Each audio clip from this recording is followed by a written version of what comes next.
সোনারগাঁ উপজেলায় ৪৭তম জাতীয় বিজ্ঞান ও প্রযুক্তি সপ্তাহ এবং বিজ্ঞান মেলা সফলভাবে আয়োজনের লক্ষ্যে প্রস্তুতিমূলক সভা অনুষ্ঠিত হয়েছে।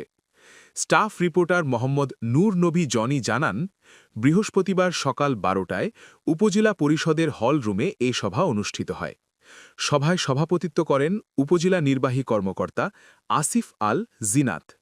সভায় বক্তব্য রাখেন উপজেলা প্রকৌশলী আলমগীর চৌধুরী, উপজেলা সহকারী মাধ্যমিক শিক্ষা অফিসার কাজল পাল, সাংবাদিক আবু বক্কর, পনির ভূঁইয়া, সাংবাদিক মোহাম্মদ নূর নবী জনি সহ বিভিন্ন শিক্ষা প্রতিষ্ঠানের শিক্ষকগণ। সভায় আসন্ন বিজ্ঞান মেলার সার্বিক প্রস্তুতি নিয়ে বিস্তারিত আলোচনা করা হয়। মেলার সম্ভাব্য তারিখ, স্থান নির্ধারণ, স্টল বরাদ্দ, কুইজ ও বিজ্ঞান অলিম্পিয়াড আয়োজন এবং বাজেট অনুমোদনের বিষয়ে সিদ্ধান্ত গৃহীত হয়। পাশাপাশি মেলাকে সফল করতে বিভিন্ন উপকমিটিও গঠন করা হয়।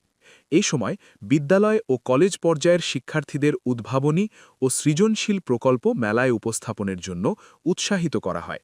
সংশ্লিষ্টরা আশা প্রকাশ করেন, এই আয়োজন শিক্ষার্থীদের বিজ্ঞান মনস্ক করে তুলতে গুরুত্বপূর্ণ ভূমিকা রাখবে।